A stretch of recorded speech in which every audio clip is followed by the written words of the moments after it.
Welcome back, Valley Maniacs. I am ValleyFlyin, and in this video, we're discussing a lot.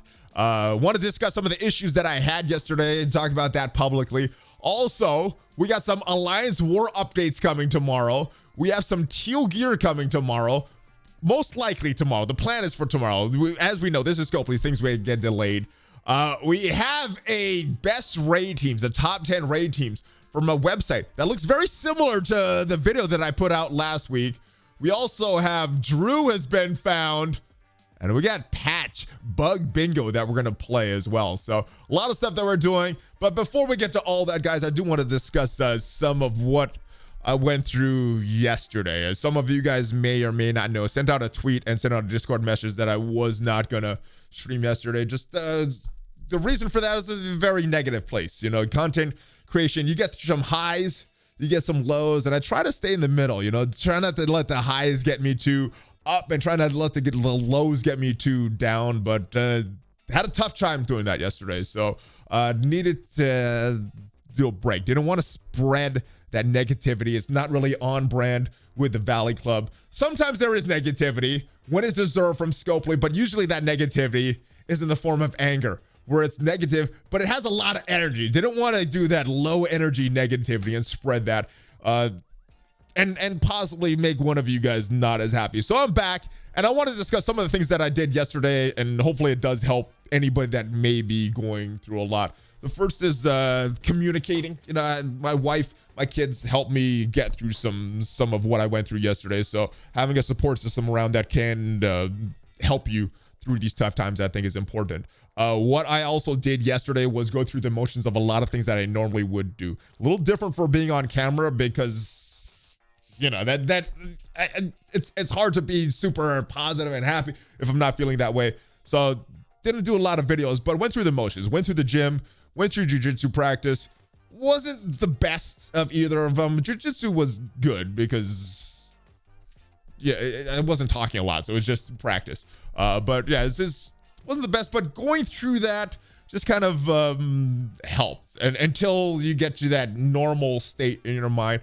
But it kind of lasted the whole day. Then I went out, was practicing soccer with my kids, was just watching them at first, and then they were doing some little errors, and I started coaching them to help them improve, even though I'm not an expert in soccer, just trying to help them with stuff. That kind of got my state back into the normal, and then you know, by the time I woke up this morning, back to normal. So that's what I did, and hopefully if anybody's going through this, you're not alone. You have somebody to reach out to. You have a support system there. Let people know. Let people know is the best thing. But yeah, just hopefully it helps. You know, going through the motions helped me. There's a lot of other advice, and if you have advice, you've went through some similar down times, you know, let me know in the comments. But let's get through some of these war updates before we get to these questions. We got this announced yesterday, Alliance War updates. Now, a lot of the stuff we did previously no, because this was done on the test server for some alliances, and they were able to share their full experience. So some of the stuff we know, but this is the official stuff here. So war energy, we're gonna, when this update drops, be able to start with 4 war energy instead of what we normally start with today, which is the 2 energy. So that's gonna go up more, and the energy cap right now is at 5. So the max amount of attacks that you could do is 5, or the max amount of energy that you store is 5. That's gonna go up to 10, which means that being on at the start of war is getting more and more important. This may have a negative effect for some global alliances. Still not sure how this is going to affect casual alliances. So I'm going to see how this affects my alliance. But competitive alliances is going to be very, very important to be on at the start of war because of this war energy, more energy at the start and more max energy that you can store. The ISO 8 and war ready trait. We were wondering what the final version of this would be. There's different levels of ISO 8 that would make characters war ready. Characters equipped with higher levels of ISO 8 will now enjoy a new advantage in battle. In addition to what their ISO 8 class provides, anything with a 5.7 release is a new war-ready trait. Any characters equipped with Tier 1, so that's the green ISO 8, level 4 or higher will gain the war-ready trait during Alliance War and receive the new bonuses. We've added to several helicarrier rooms. Speaking of updated helicarrier rooms, and there's some updates that were discussed with the test server. Let's see what it actually is up there. So I'm glad that this is ISO 8 level 4. That's not as difficult as to obtain as level 8, level 5. And I know a lot of people that had that level 5 are ready for the Doom raids. We're doing that. So, all right, the War Room bonuses. This was something that was kind of unclear because some of these bonuses would stick from the test server. Some we knew may not stick. So, significantly increase the size. Defensive squads. They're going up from 8 to 10. This is an important one. Make sure your alliance defense are set in these new slots immediately when the maintenance is over. That way you get the most benefit to get your most defensive teams in there. Some players will only have a brief window of set time to set their defenses before the next war. Possibly. It depends on how long this update takes. Normally the updates take about 2 or 3 hours. Sometimes they go longer though. So this is the plan. We've also updated bonuses for various helicarrier room.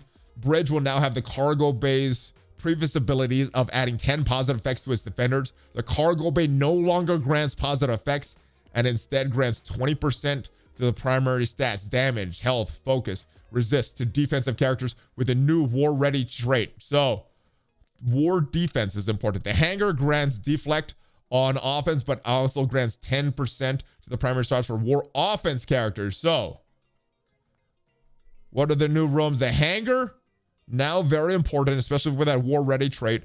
And the cargo bay now gets a little more important. All right, boost and attack. Attacking, defending helicarriers. Also getting updates in 5.7. On defense, each player is going to be able to boost 5 rolls instead of 4. The cost, these are the costs here. 75, 100, 125, 150, and 150 again is for the boosts. All good stuff there. We've also added a new way for officers to coordinate with a do not attack indicator, which is good. So if you're starting to save some rooms, wanting to save them for the end, this is going to help with that. And I think the biggest thing here, you know what we're talking about. We're talking about practice mode coming. This has been a highly requested feature for war. The defense have continued to evolve and help you in this ongoing challenge. We're introducing a war practice mode. Available during peace times, practice modes allow you to test out your compositions and war strategies by practicing against your alliance wars defenses teams. You cannot battle your own, but I guess you can battle with other defensive teams that are in your alliance. Hopefully that's extended to your own teams down the road. I know that's something that you guys were requesting on chat with the Valley Club this morning. Testing mode is weird. It doesn't give the war bonuses to the team. Oh, interesting. I didn't notice that. So yeah, hopefully they will give the bonuses to the team in the future. But that's what's coming with this. This teal gear, we're going to acquire that through a various amount of means. So get prepared. Doom 2 is the primary means, but it also looks like we're getting the supply store and the war store. And Lady Deathstrike is also coming. All right. Next thing I want to discuss is the top 10 raid teams. This is from Screen Rant. And this looks very similar to the video that I did last week. If you guys watched that video, you guys saw the teams that were discussed. Let me know if you think. Someone posted that this was plagiarism. A little unsure myself. The Valley Club this morning on chat was a little unsure. But let's discuss this. The top 10. Symbiotes. That was mentioned in the video. They're a pretty good raid team. I don't think the bio solution that we need. Secret Avengers at number 9. Very low rating in my opinion. Heroes for Hire. Not useful too much in the Doom because of the tags that they have, but very useful in the Gamma raids. In the middle section of the Gamma raids. New Warriors. I don't know. Secret Avengers, that much lower than New Warriors. They're both good. I don't know if they're better than Pym and Shuri at 6. This is needed for the Gamma raids as well, though, if you're in the outer lanes. BKT at number 5. I included in the list as kind of a nostalgia team. Not a team that you would actually build if you're trying to conserve resources and do the smartest thing in the game. But they had BKT at number 5. What the heck? Astonishing X-Men, very good raid team. They got him at number 4. Villain Tech. I didn't have a solid team for this one right here, but they're mentioning Minerva, Dr. Doom, Octopus, Ghost, Nebula. Shuri, you could involve her in there. If you got Red Stars and Ultron, you could use him in there as well. X Factor with Sinister. You can make an argument that maybe other characters in there, in addition to X Factor and Sinister, maybe not even full X Factor, just the Dad Bros. I don't know if you need Polaris. I don't know if you need, what is the other one? Multiple Man. So sort of agree with this, especially specifically for the boss node in Doom. And then Infinity Watch with a screenshot from Marvel Super War, not even a Marvel Strike Force screenshot. So interested that they would include that. Let me know what you think of these top 10 raid teams before we move on to Drew. He has been found. This alliance is collapsing. He's time to jumping around. He's looking for new alliance. Drew has been found on Facebook. He's looking for new alliance. So if you have space for Drew, let me know. He's not here with any rumors, but last but not least, let's talk about Patch Bingo before we get to all of the questions from the mailbag. Skin released early. What is going to happen with his patch drops, guys? You can take a screenshot of this. There's a link to it in the Discord server, so the link to Discord is down below. Check that out. There's a bunch of Drews. All right, what is going to happen with this? Who is going to win? Who is going to get bingo first? This section right here, skin released early. Everyone given 500 million gold. Orb fragments become full orbs. Ugh. Remember the gold orb gate from about a year ago? Random character is now broken. Green Goblin was broken last patch. Who is going to be the character this patch that just randomly gets broken? Alliance member gets kicked for inactivity. It's a snap. Is a snap going to happen again, Valley Club? Stealth buff. Ghost buffs. Ghost debuffs.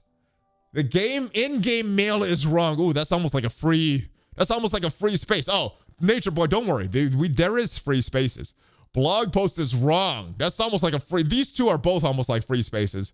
Red Star drop rate increases off. Oh my goodness. This whole section might be a free space for everybody. Patch notes take longer than 4 hours. Usually they're pretty good about that, but not all the time.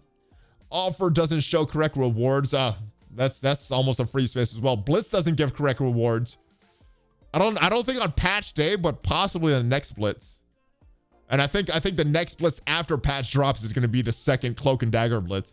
All right, this is a players act as a free QA department. This is the free space right here. You know that's going to happen. You know that things were not properly tested over at the Scopely headquarters. What the over-under that we came up with on the Valley Club is 3. So what are your guesses, guys? Do you take the over or under? Let me know in the comments. A new character doesn't work as advertised. Oh, this is almost a free space as well. I think Sharon Carter worked as advertised. Other than that, I think we could go all of the 2021 characters who did not work as advertised other than Sharon. New character doesn't work as advertised. We read that. New costume for a war defense or invisible character. We may already have that in the Taskmaster. Taskmaster was limitedly released, I think the last patch with a contest, but most players were not even able to access Taskmaster. So another war defense character potentially getting a costume. Ghost buffs, ghost debuffs. Old characters still broken. That's probably going to be what's happening there. Random store price increase. They're talking about some economy changes with orange gear and the teal gear being added. So they're talking about some price changes. Are those price changes all going to be correct? My suspicion is not. Character goes missing from the store. What is this bingo? This is bingo. This is patch bingo. Who is going to get bingo first when this patch drops? We know there's going to be bugs. The question is, are there going to be more than 3 game-breaking bugs or less than 3 game-breaking bugs? There's going to be a ton of little bugs, is my suspicion. Patch doesn't start on time. We'll see what happens with that. The game is harder after returning from another game mode. Oh, that's that random Blitz bug that was on fire. Reddit is on fire. That's another free space there. Decimal Point Jeff makes an appearance. And compensation. We're still owed some compensation. So I think there's a lot that's going to happen in this. But that is it for some of the other things. Let's go to the questions, guys, and answer some of the questions from the Valley Club. Hello, Valley. Greetings from sunny Virginia Beach. I've been playing a little over 2 years, and I have my roster as a 7 stars. Most of my minions are in the 5 to 6 range because I have not prioritized them. Well, not the most important. Minions like Kree are needed for Fury and for Relic Event and Hand for Relic Event. Do you think about, what do you think about a Minion Blitz where the Blitz awards are all minions of a team of one character? Kree Minion Blitz, all Kree minions, a minion, and so forth. Your thoughts? Yeah, I think this is a good catch-up mechanic. If they do a Blitz that just gives a crap load of shards, way more shards than normal, this will help new players catch up, specifically for the Kree, so they can unlock Nick Fury, and specifically Hand for Relic Hunt. I don't know if the Ravage are really needed. That wouldn't appeal to me unless they get a rework. But yeah, this will be a good thing, and I think of it as a catch-up mechanic, so I would like that.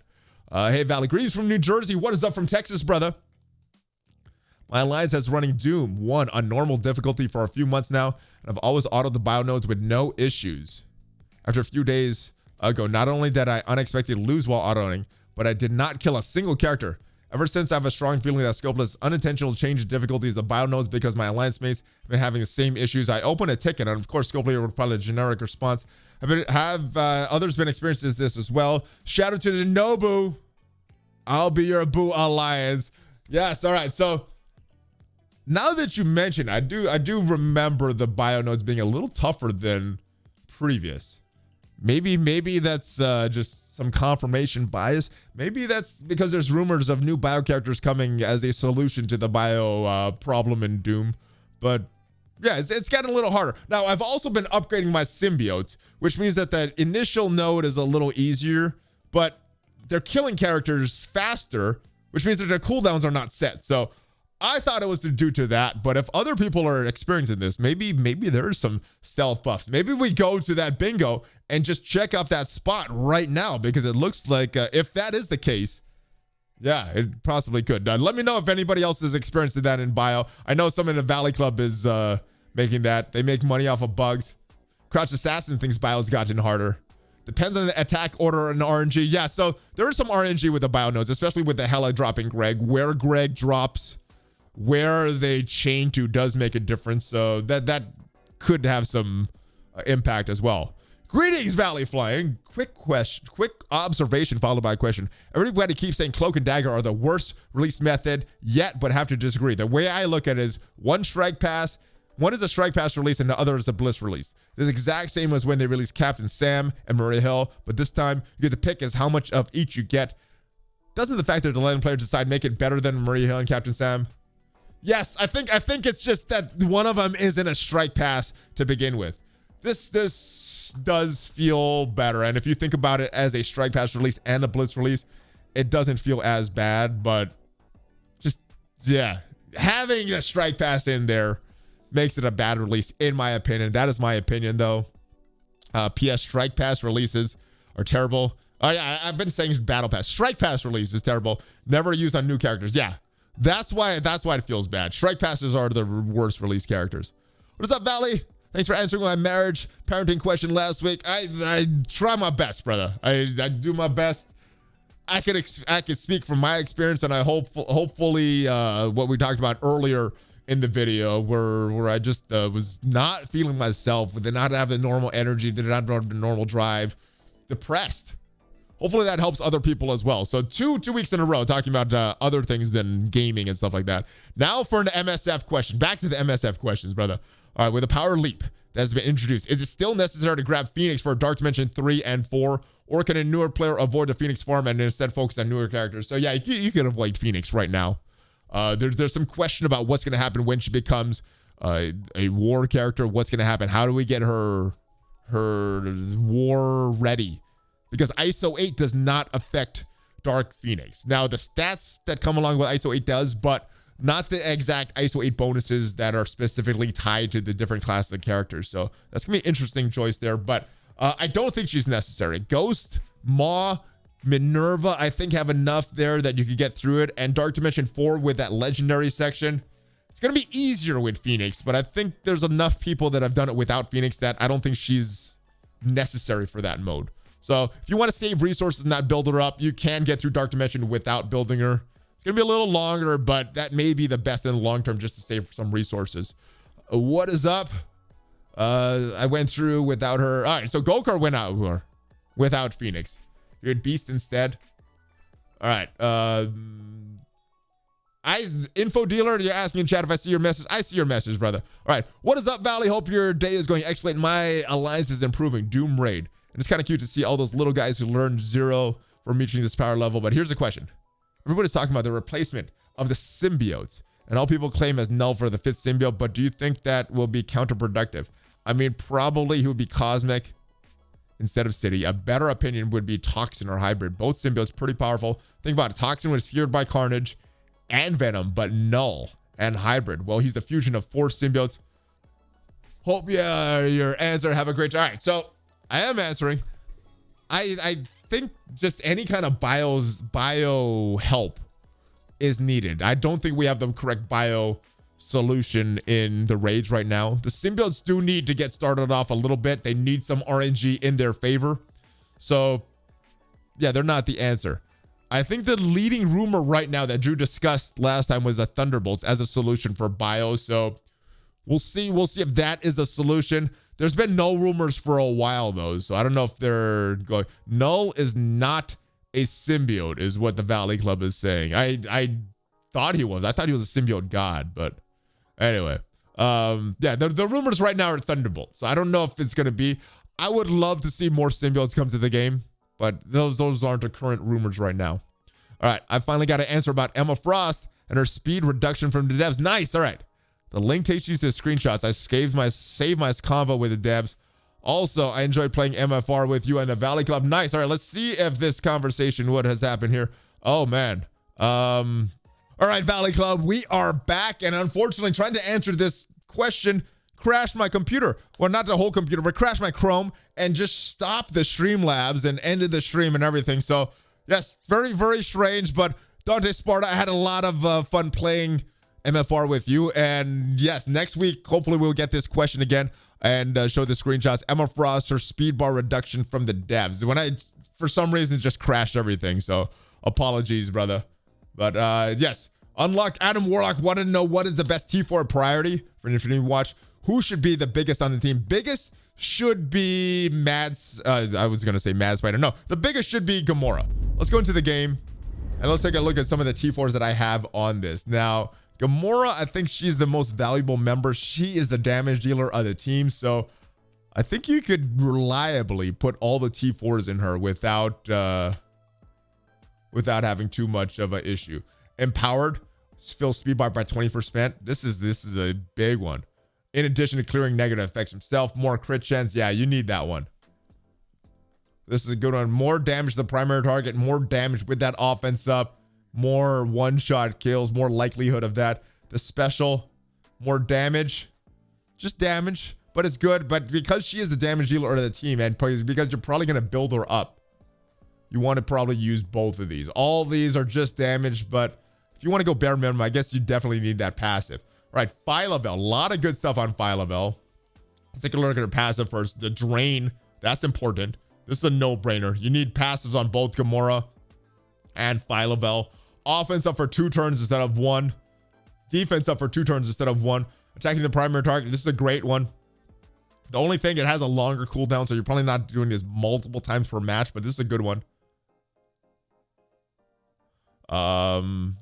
Nature Boy, I see your question in the Valley Club. I'll answer that one next. All right, the 50% damage to primary and secondary targets. This is one that I was using a lot, especially in the beginning as the opening moves. I did this for the damage. This one can be skippable if you're going like bare minimum just to get them to a usable level. This is a important one. Assist chance. Assist chance per Infinity Watch ally gives her more assists. That's a great one. And because you're using that striker skirmisher combo with her and Gamora, I think you want to get as much damage as you can with this. And also doing more percent base damage. All right, Adam Warlock. A lot of good ones here. That ultimate is probably one that I want to do down the road as well. When he drops below 20% health gain, 2 deflects. That's a great one as well. Lots of good passives there. This is one that I'm probably going to do right now just for more damage because I'm using that so often. The special. Disrupted. It's good. This is a good one. Getting that disrupted for 2 turns instead of 1. And then the basic. More damage, more bleeds. A lot of times I end up using the basic instead of this special in the opening move just because there's so many disruptors on the Infinity Watch. So that's another good one. Moondragon, last but not least, arguably the most important member of the team, because when she goes down, you could pretty much put this game on, put the match on auto. More focus, more resistance. More focus is always good. More resistance is not as good, but more focus is good. I guess it is if you're not getting negative effects applied on you. More healing goes up to 30% of the max health. This one comes in handy a lot. More damage is good. She's not a damage dealer though, so it's more about that healing. Reducing the speed bar. This is good. Anytime you're reducing the speed bar of the enemies, 20%. That's good. This is a turn-based game, so speed bar reduction is very good. I didn't do this basic one yet, but I guess if you're trying to just get power levels as high as possible, then you could do that on her also. All right. The question from Nature Boy: why didn't they nerf America Chavez? I guess they felt she was strong enough. I guess that's the only answer. They felt she was strong enough. She didn't need to get nerfed. They didn't want to throw off the balance of the game because, yeah, America Chavez, she probably does need to get nerfed. She is way too overpowered. Let's go back to the questions, though. What are the essential T4s for Doom if you're on a budget? Oh, I probably should have read that question before we went back to. Let's go back into the game and look at the T4s for Doom, because I think I have all of them done. Yeah, so as far as this, on turn, summon a Doombot, getting more speed bar, summon Doombots, get their passive ability, gain 30% max health. That's a really good one. I don't know if you could skip this one. This is an important one as well, filling the speed bar by 100%. He's not going to work right if you don't do this one. So I say at the very basic minimum, doing the ultimate and the passive. This one is really, really good. This is a damage one. This one you might be able to skip in the beginning, but eventually you want to do this because that makes his big AoE time bomb even more deadly. And as far as the basic, it's good. Getting more damage if he's charging, flipping 2 negative effects. So after that ultimate goes off, he's going to get the charge, which means those 2 turns before you do his special, that big AoE attack he's going to get. So I think eventually you're going to need to do all of these. They're all worth it. I think you go passive, then ultimate, and then eventually doing these 2, but you could hold off on them for a short while. Those are my recommendations for Doom. All right.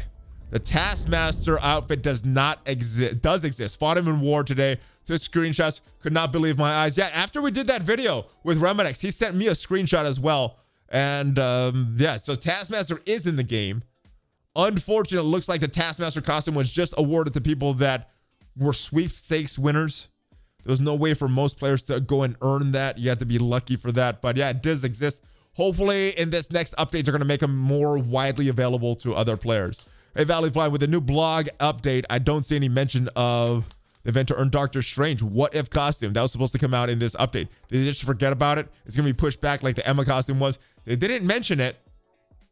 I don't know what's going to happen with it. They may have forgotten about it. You know that Scopely doesn't always cross all their T's, dot all their I's. So that might have been something that slipped through the cracks. Hopefully it is made available in this next patch, but they didn't mention it.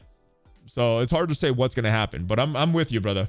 All right. There are a lot of players in the game who are experiencing freezing, especially during war, which is a major problem, especially after I worked hard to actually win against ridiculous teams like Heroes for Hire. Yet Scopely is talking about features, updating features for World. How do I expect us to enjoy the updated features? We can't even enjoy the current features. Now, I personally have not noticed freezing during war. Now, I know when a room is cleared in the past, and it may still exist, but I know in the past when a room was cleared, the room goes down.